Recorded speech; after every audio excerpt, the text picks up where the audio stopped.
Old hand, I guess I saw it coming, yet it took me by surprise.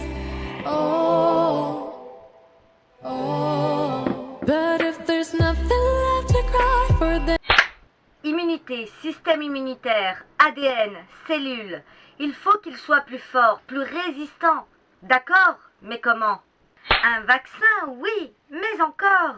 Avec les légumes, les fruits, on ne cesse de nous le répéter. Mais il y a aussi les épices.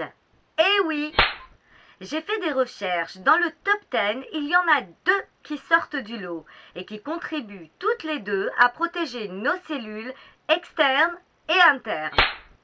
Les plus puissantes, les plus efficaces et qui passent partout, même dans les cellules cérébrales, celles du cerveau, pourtant si dures à pénétrer.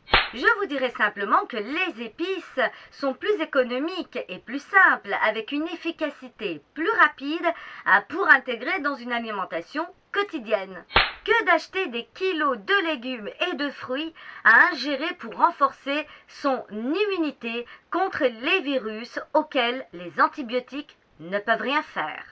Je vous les présente tout de suite. Entre dans le ring le sumac et le curcuma. À vous de les départager. On commence par le plus connu, le curcuma. C'est la famille du gingembre, on le trouve plutôt dans le sud-est de l'Asie et on l'utilise en cuisine ou en infusion. Par contre, attention à ne pas dépasser 2 grammes par jour.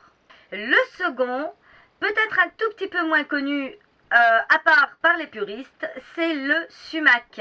Donc c'est une épice un peu mousseuse, elle vient du Moyen-Orient et c'est la famille du pistachier. Alors celle-ci par contre s'utilise en finition sur des plats et celle-ci vous pouvez la consommer à volonté. Maintenant, laquelle est la plus forte pour solidifier nos cellules? Ces 2 épices sont merveilleuses thérapeutiquement. Elles sont à utiliser qu'en poudre.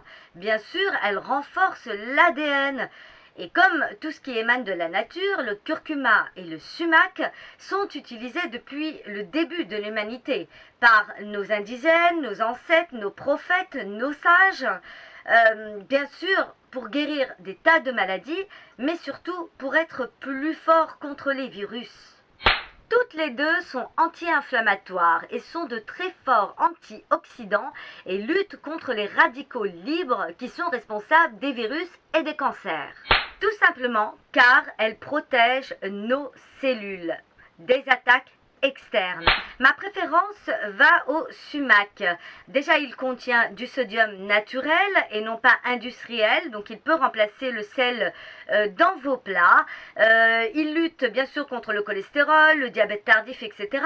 Mais surtout, il pénètre nos cellules externes et internes et il n'a pas de contre-indication. Vous pouvez en consommer à volonté, contrairement au curcuma, qui est très puissant, qui est très très bien, mais il ne faut pas dépasser 2 grammes par jour et en plus il est contre-indiqué pour ceux qui font des calculs rénaux ou qui ont des problèmes de reins. Alors bien sûr on peut utiliser les 2 en même temps, respectant la dose du curcuma et utiliser tout le temps le sumac dans vos plats pour remplacer le sel.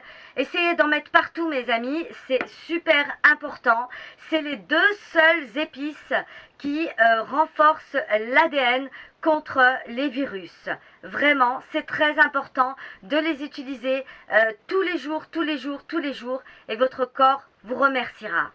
Cette vidéo concerne tout le monde. Pour mes abonnés, je serai toujours là avec mes recettes ludiques amusantes et bien sûr mes chroniques expressions. En attendant, prenez soin de vous surtout.